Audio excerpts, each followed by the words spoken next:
there has been non-stop bombing for the past 24 hours, with more than 1,300 sorties and thousands of tons of bombs dropped. There are reports this morning that ground troops are now massing on Iraq's borders. It's believed that a ground attack may be closer than first thought. Iraq's expected retaliation is still yet to begin. Its air force is all but destroyed, along with its stationary missiles. It began in the middle of the Saudi night from dozens of airstrips across the Arabian desert. And this was only a part of it. Just minutes after the first of hundreds of planes from 5 nations were in the air and headed toward Iraq, aboard ships in the Gulf, Tomahawk missiles were also being ready. The Tomahawks arrived first, and when newsmen sighted them exploding on the outskirts of Baghdad, the White House confirmed the liberation of Kuwait had begun. In Washington, a somber president said he had hoped to the last to avoid war. Have no choice but to drive Saddam from Kuwait by force. We will not fail. At a crowded Pentagon news conference, Americans got the first details. They were scant, but clearly the top command felt things were going well. This portion of the campaign, directed against Saddam Hussein's offensive military force, is an enormously complex undertaking. It involves all of the services of the United States military and hundreds of U.S. and allied aircraft.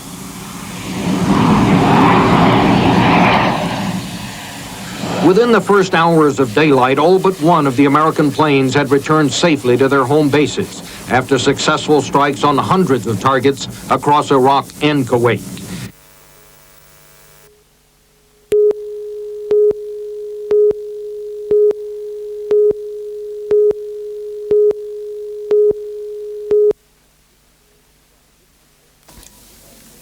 This is an event which offers no prize for first. Rather, the ultimate award is for the entry which provides the most personal mobility for the least environmental impact. 19 different answers to the challenge range from 4 Daihatsus powered respectively by diesel, LPG, petrol and ethanol, through to lightweight single-seaters that draw their power from the sun. The event organiser is Hans Tholstrup, who established the International Solar Car event from Darwin to Adelaide. He believes passionately in the need for more energy-efficient vehicles. I think the most kilometres will be done by the electric car, and then we'll have hydrogen cars. The electric car, of course, can be powered by sunshine or wind power, hydropower. Coal will do the majority of the powering in Australia for a while yet, and we may have some atomic power, but eventually it will be sunshine that powers the electric car. We've got to, like we did with smoking, say that the responsibility is there to the future to be in smaller cars, to be more efficient with what reserves we have left. The motley collection of vehicles ranging from high-tech to the simple ingenuity of a battery-powered bike leave Newcastle at 9 a.m. tomorrow for Sydney, followed by a Wollongong leg on Sunday. One entry is a graphic reminder that car makers have thought about oil shortages before. This lightweight 3-wheeled Messerschmitt was produced for fuel-starved Europe immediately after World War II. Jim Sullivan, NBN News.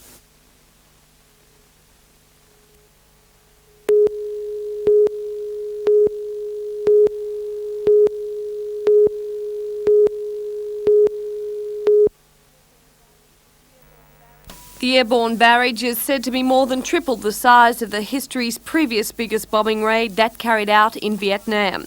They are flying about 2,000 sorties today, attempting to dump a total of 5,000 tonnes on targets in Iraq and Kuwait.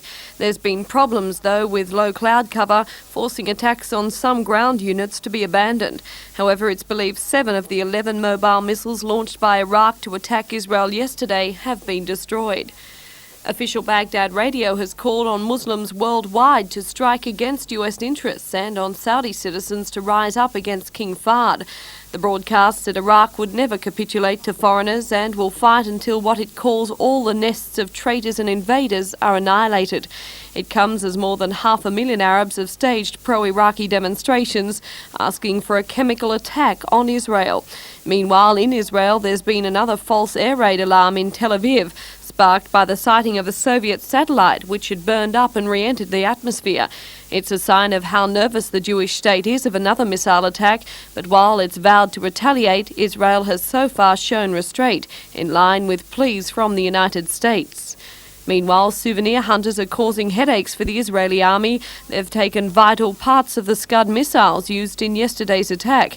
The army needs them for analysis and has broadcast an appeal for their return. And panic selling on world markets has pushed the price of crude oil below $20 US a barrel, a level unseen since Iraq seized Kuwait on August 2nd.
Defending title holder Shane Suter from Victoria set out to show who was boss and was one up from the first heat. But it was Queenslander Gary Moon who was hungry for victory and laid down the challenge. Caught up in the fray, Western Australia's blonde bombshell Helen Membry came a cropper in the 13th heat. She was treated for severe bruising. Back on the track, Moon won every heat he contested, stacking on maximum points to become the new Australian champion.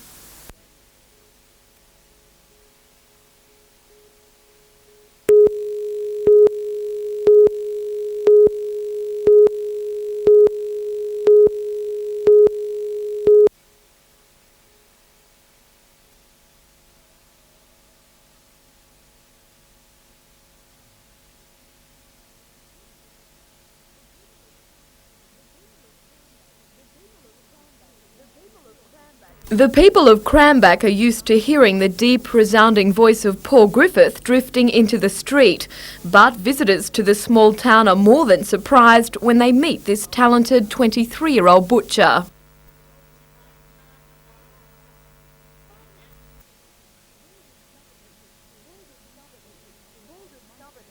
Paul discovered he could sing 8 months ago when he won a local talent quest. Since then he has been in demand in Sydney and in Newcastle, but locals know him as the singing butcher.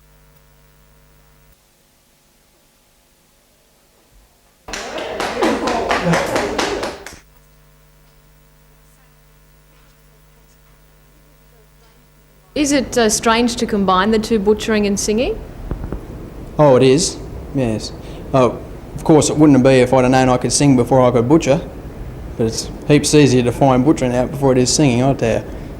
With an audition with the Australian Opera Company just one of the doors being opened, Paul could give butchering the chop. Hopefully I can make it my profession. I know it's a long, hard road, but I'll never know unless I try.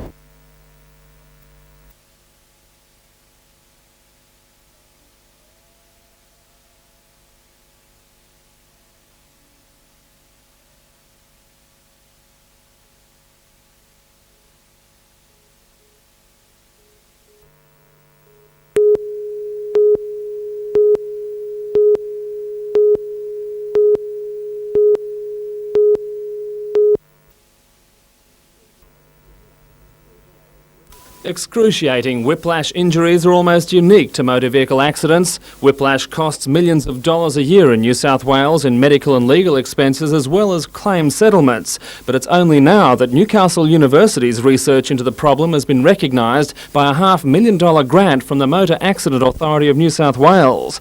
Medical Faculty Associate Professor Nick Bogduk says the money will be used to establish a research unit to study controlling and curing the pain associated with whiplash. What we're concerned about is those people who have a genuine injury that is causing them pain and disability, who have gone unrecognised through the use of conventional or traditional medical techniques.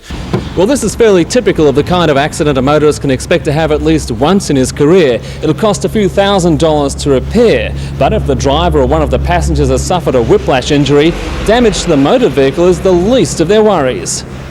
Even a low speed impact of 20 kilometres an hour can cause whiplash, a fact that courts often find hard to believe, even though Dr Bogduk believes fraudulent claims represent just a fraction of the growing list of neck injuries. It doesn't damage the car very much, but it can damage the neck considerably. Not to break the neck or to have any overt injury, but small injuries to the joints in the neck can cause a considerable amount of pain. The research unit should be treating its first patients early next month at Mater Hospital. Researchers also plan to liaise with traffic accident experts to find ways of beating whiplash before it happens. If we can stop whiplash occurring in the first instance, then we'll go a long way to saving a lot of misery and a lot of money. Tom Hilston, NBN News.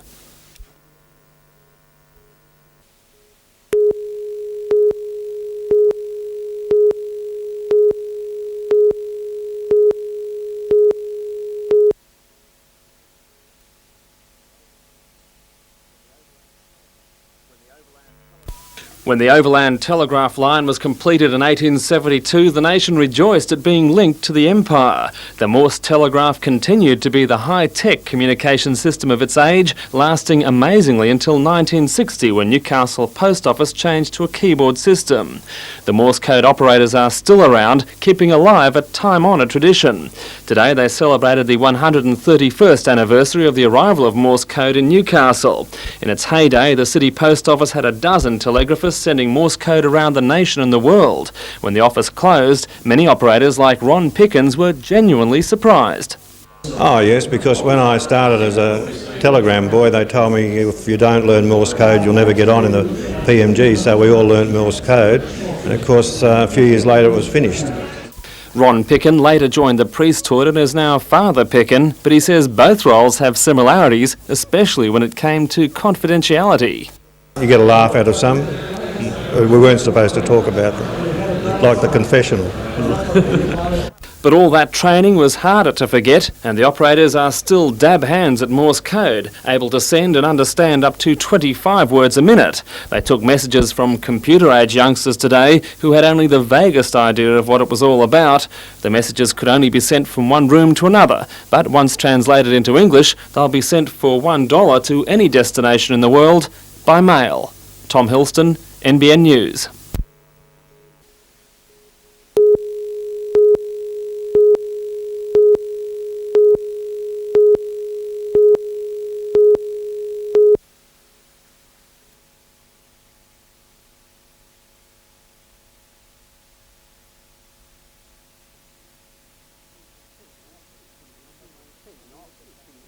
Teeing off at Kincumber may still be a bit premature, but after battling a succession of state governments over the last 7 years, no one could blame Fred Watkins for being a touch impatient.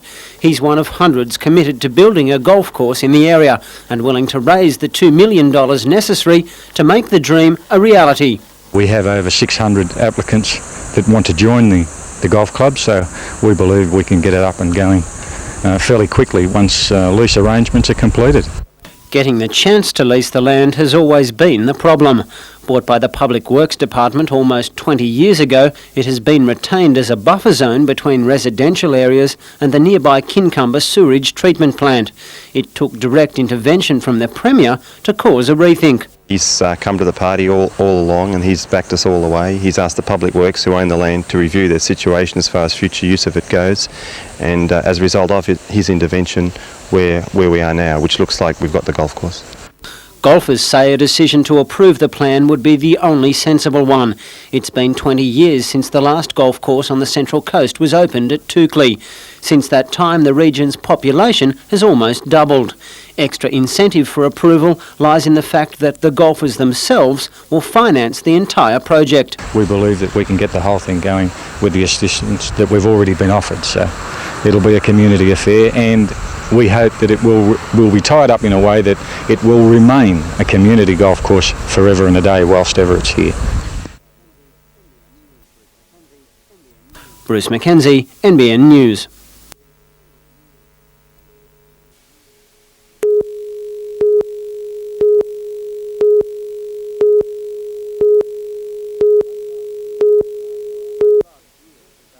Late last year, the bizarre die-off was first brought to the attention of the Gosford City Council. 5,000 dead mangroves had formed a stark grey band through the centre of the Carroa Reserve, and the experts admitted they were baffled. Many feared contamination from the nearby West Gosford rubbish tip or Narara Creek, but those fears have now been laid to rest. Ecologists from the Royal Botanic Gardens have found the die-off to be consistent with that caused by a single oil or solvent spill which probably hit the area in early 1990. The government admits it has little chance of catching the culprits, but says the good news is that healthy seedlings should begin growing back within 12 months.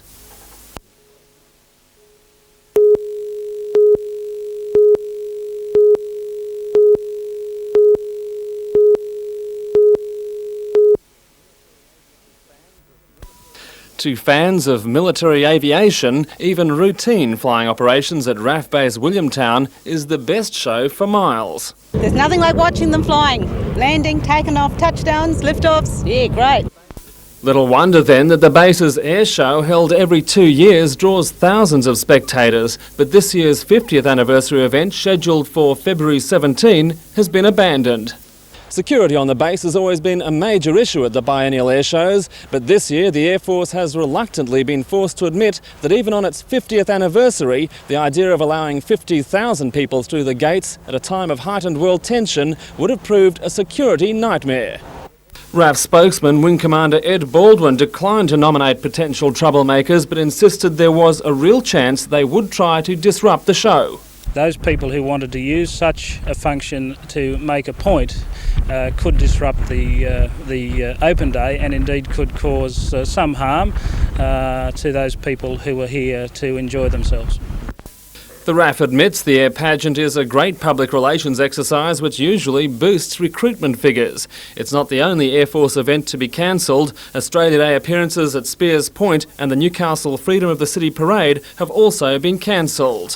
One small consolation, the Australia Day flypast will go ahead. Meantime, for those loyal but disappointed airshow fans, the event could still be on, if not this year, maybe later.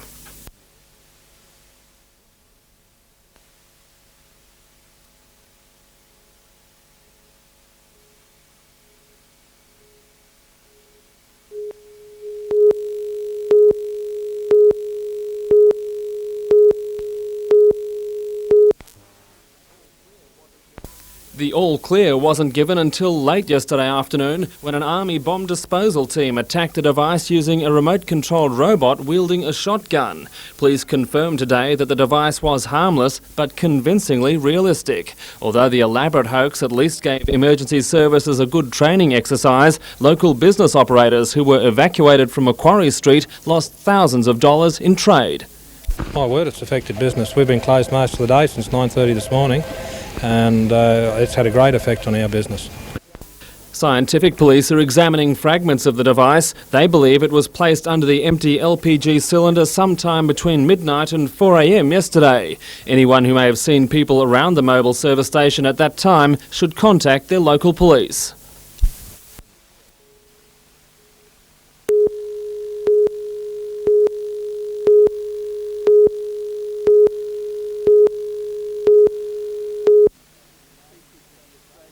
The speakers at the Australian People Uniting Australia rally said they weren't pro-war, simply pro-independence. With the Aussie flag waving, they called for more support for the troops in the Gulf, men and women fighting to stop Saddam Hussein, a leader they call a madman. This man does not want peace. He's a megalomaniac. If you let people like that go, they go further and further and further, and then they get the atomic bomb, and then people like us are under his thumb. A continuous peace vigil based in Civic Park was postponed for the time of this rally. A peace group spokesperson said the move was an example of how parties could avoid conflict by seeking compromise. Still fearing trouble, police maintained a low-key presence, but peace protesters stayed away, and there were no clashes between the two groups. Peter Ryan, NBN News.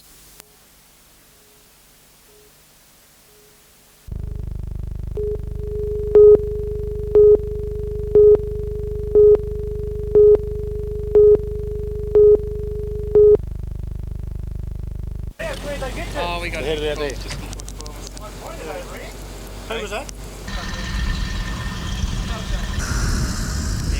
heard the police requesting us.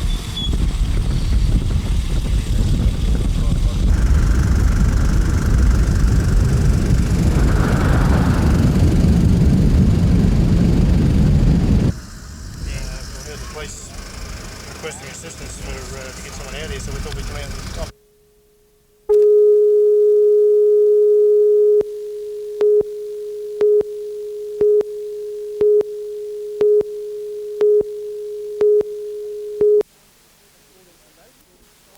According to locals, Swansea Bridge has been the best fishing spot since the beginning of this century. But as tourism has increased, so have the number of fishermen as well as the mess.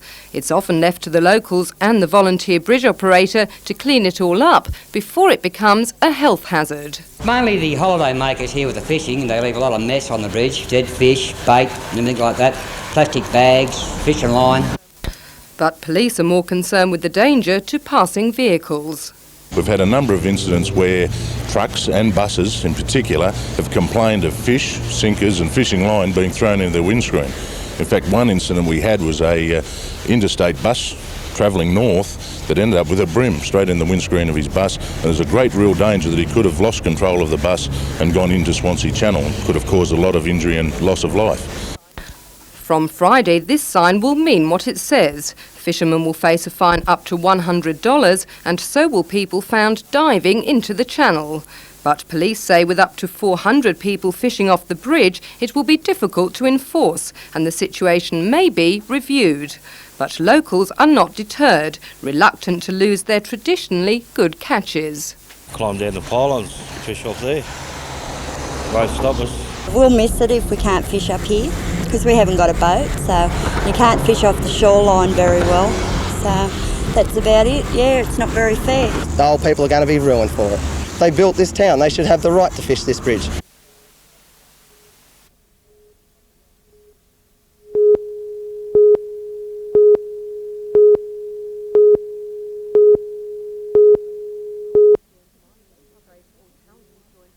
The Trades Hall Council joined mining and public sector unions to hear the latest in the widening fight to stop the sale of Elcom's 10 mines in the Hunter and on the Central Coast. So at this morning's meeting there was a full briefing.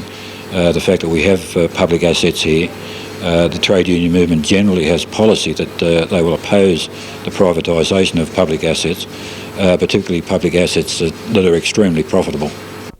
Following the success of last month's mass meeting of Elcom miners, another will be held at Toronto on Thursday to discuss tactics as well as the controversial appointment of Premier's wife Catherine Greiner to the Elcom board. In the last 24 hours, the United Mine Workers Federation has set up a special consortium of experts to provide advice on prospective mine buyers and to act on the union's bid to hold some equity in the mines. There's a lot of propositions that we've got to look at. Of course, we already have a financial interest in United Colliery and also a financial interest in Coal Rock Constructions, which is a mining engineering firm.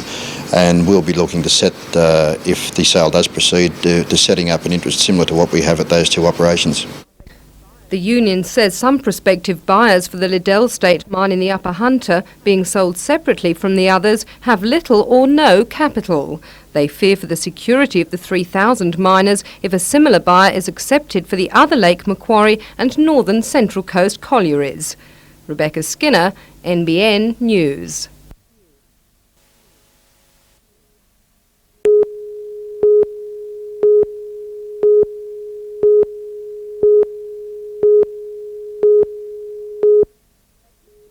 At this time each year, the university holds its re-enrolment approval sessions, but a combination of problems has made it impossible for 1991.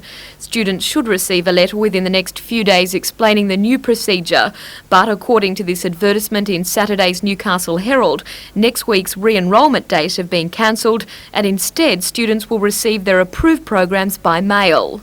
They'll get that letter in the post, and then if they do have problems with that letter, we'll have some checking sessions late February, early March. The problem stems from industrial action taken by lecturers late last year, which delayed exam results by almost a month. We had a little bit of industrial problem before Christmas. We've had some problems with our computers, and all this has gone on top of our main round of office for our undergraduate students. Now they go out this Friday, so there's been a great bulk load of work, and we've just been trying to sort it out. Although the university claims the starting date of first semester will not be affected by the changes, there will be students who do not have their programs approved by the 25th of February. It's hoped, though, that all problems will be ironed out by the end of March. Jodie McKay, NBN News.